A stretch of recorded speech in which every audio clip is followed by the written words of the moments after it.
Welcome to the Ego versus EQ and You podcast, where we discuss the key aspects of emotional intelligence and ways to apply it in everyday living. Now let's work together to make common sense more common.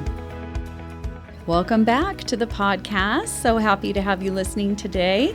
I am so happy to introduce my two co-hosts, Angela Baer and Steve Friedline, who are joining today, actually in person in studio. So it's a treat to have you both here with me. Absolutely. Good to be here. For those of you that are used to listening to us, we are also on YouTube. So you're welcome to check out the YouTube page and see us live in the studio. But this will be our second episode in the Versus series. And today's topic is going to be self-regard versus ego. Because I get a lot of comments about ego and, isn't ego bad? Is it all bad? Is there any room for any ego or self-regard in the mix? And it's an important distinction, I think. It's a delicate balance between the two and worth a conversation about.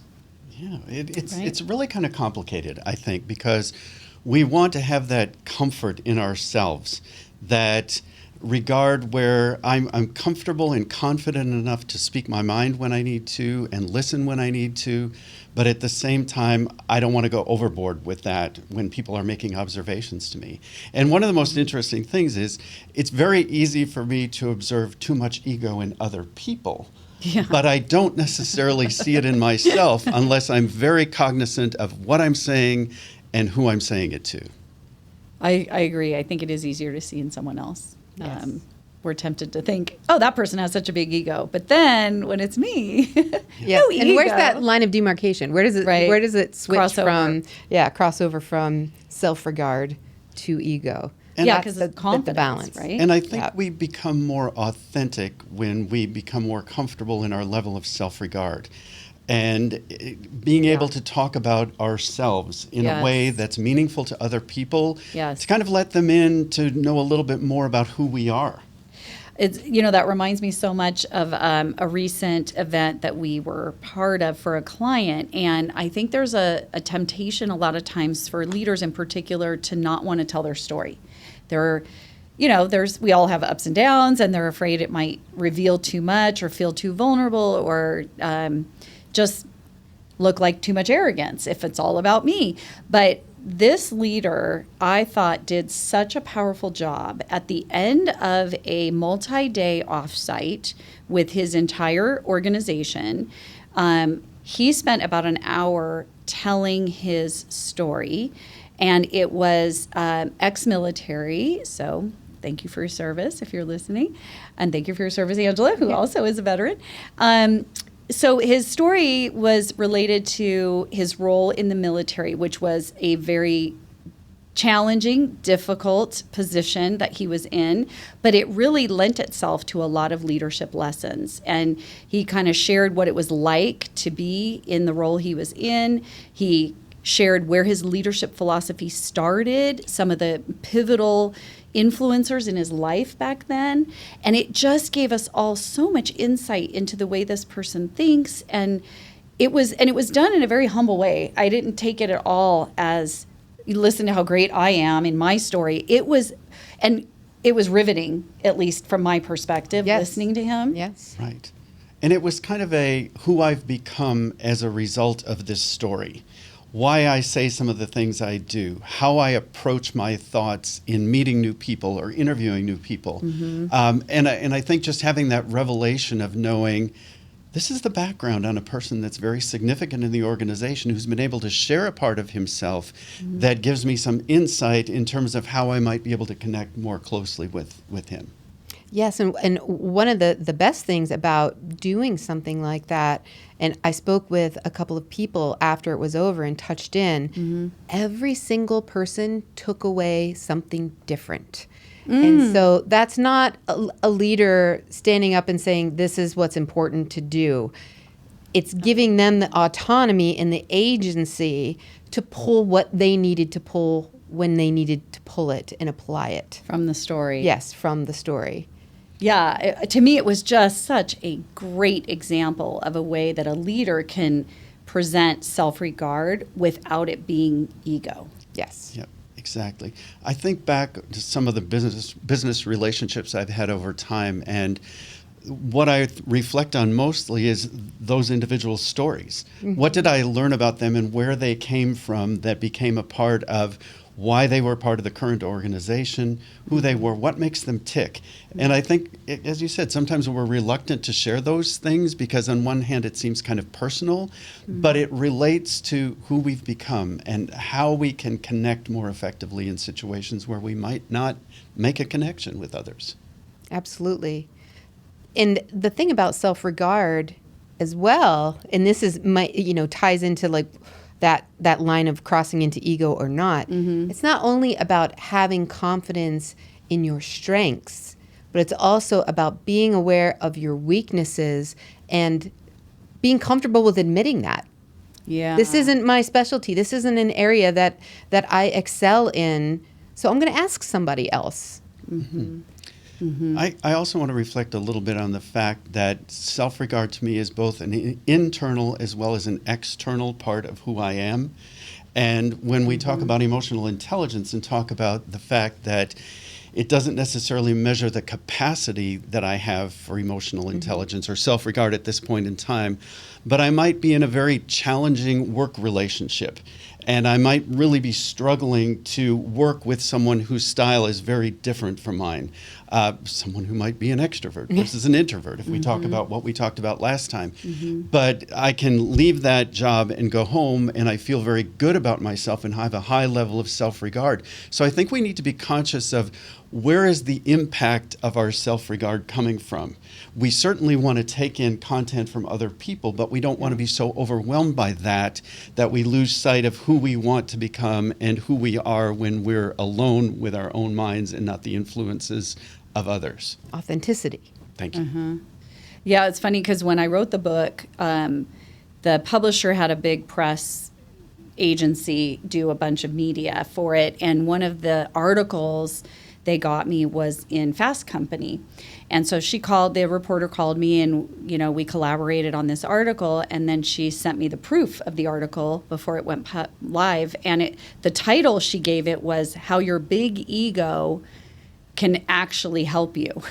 And I was like, that's kind of the opposite of what I thought I was saying. Like, watch out for ego, right? But as we worked through it and as I read through it, I realized, there are some really important aspects, which I may call self-regard, not ego. But that self-confidence to overcome a setback is important. Yeah. If I've had a bad situation, I need to have the self-confidence to say, I can overcome this, I can grow, I can do better next time. Right. You played right into what was going on in my head, Jen, with self-confidence. Because I think there's that fine line between having the self-confidence and self-regard and slipping just a little too far over the edge where it's perceived by others as a little too much ego. So I think that's where self-awareness comes in, okay? Because I want to continue to build my self-regard. I want to feel good about myself. I want to be self-confident. But how I project that is how it's being interpreted by my audience, which is very important to me. And you can tell the ones that have the quiet confidence. They have people are naturally attracted to that leadership quality that they possess. It doesn't have to be loud. They don't have to say it. It's implied, it's a given, and you can feel it. Let's also say that ego is interpretive. Okay, because someone might say, "Oh, that person is so self-confident. I so respect what they're having to say. I want to learn more about them." And someone else might interpret it as a little too much ego. Yes. Yeah. And so it's You're right. audience specific. It is. Let's just go there for a minute. Yes. Yes. Well, if we look at EQ, recognize, read, respond, there are situations when they do need to recognize, like, how much self-confidence do I need to have right now? Is this about me or is this about the other person? Reading that audience and knowing how much of this do I need to lean into right now, this self-regard, and how much of it should I pull back a little bit and maybe be a little bit more humble in this situation. Even if I have all the right answers and I think I have all the right answers, can I let the group get themselves there.